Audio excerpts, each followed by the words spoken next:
하나님의 축복을 받고 충만한 삶을 사는 방법. 오늘 영상에 오신 것을 환영합니다. 우리는 어떻게 하나님의 축복을 받고 영적, 정서적, 물질적 모든 영역에서 만족스러운 삶을 경험할 수 있는지 이야기할 것입니다. 성경은 하나님께서 그분의 자녀들이 최선을 다하기를 바라시며 온전하게 산다는 것은 평화와 기쁨, 건강과 목적이 가득한 삶을 이루는 것이라고 가르칩니다. 그러므로 성경 속으로 뛰어들어 풍요롭게 살기 위한 성경적 원리를 발견할 준비를 하십시오. 1. 먼저 하나님의 나라를 구하라. 예수께서는 하느님의 축복을 받기 위해 우리에게 꼭 필요한 교훈을 남기셨습니다.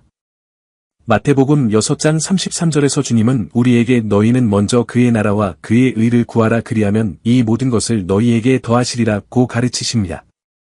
이 구절은 우리의 우선순위가 무엇보다 하나님을 위해 살고 그분의 왕국을 구하는 것임을 상기시켜 줍니다.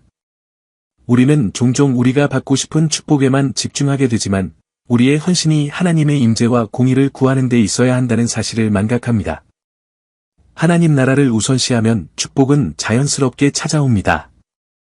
우리가 그들에게 초점을 맞추기 때문이 아니라 하나님께서 그분의 선하심으로 그분의 뜻에 따라 살려고 노력하는 사람들에게 상을 주시기 때문입니다. 여기에는 기도, 말씀 묵상, 그분을 기쁘시게 하려는 마음이 포함됩니다. 2. 믿음과 신뢰를 갖고 생활하십시오. 히브리서 12, 6은 우리에게 이렇게 가르칩니다. 별표 믿음이 없이는 하나님을 기쁘시게 하지 못하나니 하나님께 나아가는 자는 반드시 그가 계신 것과 그가 자기를 찾는 자들에게 상 주시는 이심을 믿어야 할지니라. 하나님의 능력과 그분의 공급하심에. 믿음은 우리가 아직 볼 수 없는 것을 믿는 것이며 상황이 다르게 보일 때에도 하나님께서 우리에게 은혜를 베푸신다는 것을 신뢰하는 것입니다. 우리가 하나님을 신뢰할 때 우리는 그분이 우리의 공급자이시며 보호자이심을 말하는 것입니다. 이 신뢰는 그분이 우리를 돌보신다는 것을 알기 때문에 우리가 평화롭게 살도록 인도합니다. 믿음으로 사는 것은 하나님의 축복을 경험하고 온전하게 살아가는 가장 큰 비결 중 하나입니다. 믿음이 우리를 아버지의 마음을 기쁘시게 하는 태도로 인도하기 때문입니다. 3. 주님의 계명에 순종하십시오. 신명기 28장 1-2절에 보면 내가 내 하나님 여호와의 말씀을 삼가 순종하고 그 모든 계명을 지켜 행하면 내 하나님 여호와께서 너를 세계 모든 민족 위에 뛰어나게 하실 것이다.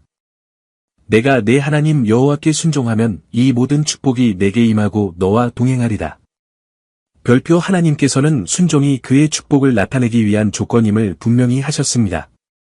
우리가 하나님의 계명을 따르기로 결정하면 그분께서 강력한 방법으로 우리 삶에 일하실 수 있는 자리를 마련하게 됩니다.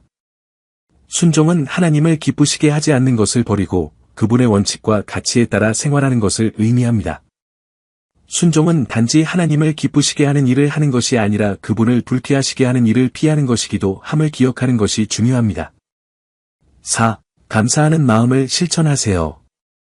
감사하는 마음은 더 많은 축복을 받을 수 있는 문을 열어줍니다. 데살로니가전서 5장 18절에 범사에 감사하라 이것이 그리스도 예수 안에서 너희를 향하신 하나님의 뜻이니라고 했습니다. 감사는 하나님께서 우리 삶에서 이미 하신 일과 하고 계신 일을 인식하는 데 도움이 되며 믿음과 신뢰의 분위기를 조성합니다. 매일 감사를 실천하면 우리 마음은 기쁨과 희망으로 가득 차게 되며 우리 삶에 더 많은 하나님의 축복이 임하게 됩니다. 기억하십시오.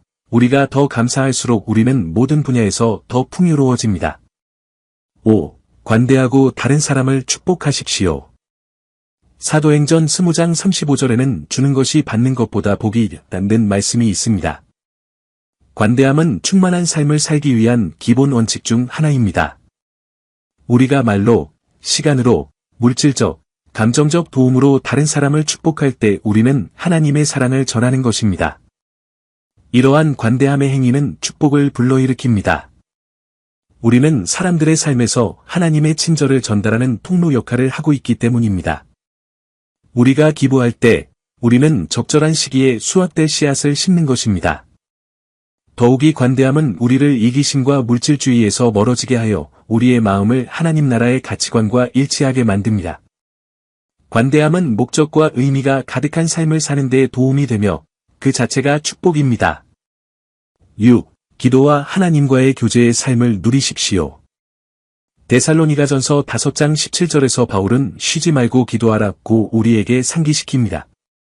기도는 우리와 하나님과의 직접적인 연결입니다. 기도를 통해 우리는 마음을 쏟아내고 인도를 구하며 그분의 축복을 구합니다. 끊임없는 기도의 삶은 우리를 하느님께 가까이 머물게 하고 그분의 음성에 주의를 기울이게 해줍니다.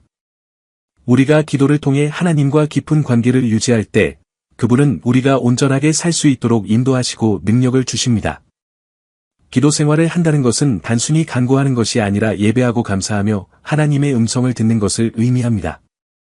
바로 이 친밀한 순간에 그분은 우리를 위한 그분의 계획을 드러내시고 우리를 강화하십니다.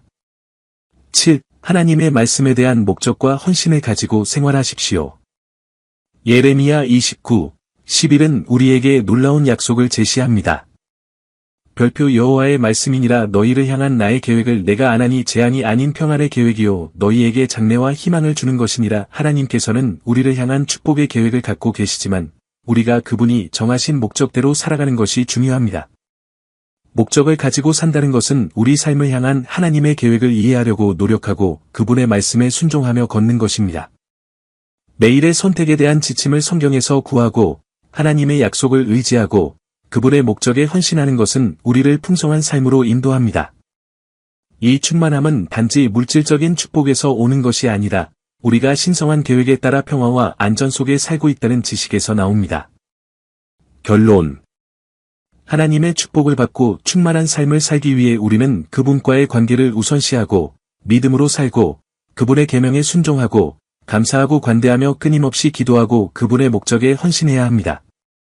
하나님의 말씀은 이 여정에서 우리를 안내하는 매뉴얼이며 각 구절은 그분께서 우리가 어떻게 풍요롭게 살기를 원하시는지 보여줍니다. 우리는 비디오에서 이러한 묵상을 통해 여러분이 하나님을 더 많이 찾고 마음과 삶을 그분께 드리도록 영감을 주기를 바랍니다. 이러한 원칙을 따름으로써 여러분은 삶의 모든 영역에서 신성한 축복을 경험하고 명예와 영광을 위해 온전히 살 수 있기를 바랍니다. 하나님의 이 영상이 축복과 방향을 제시하는 도구가 되기를 바랍니다.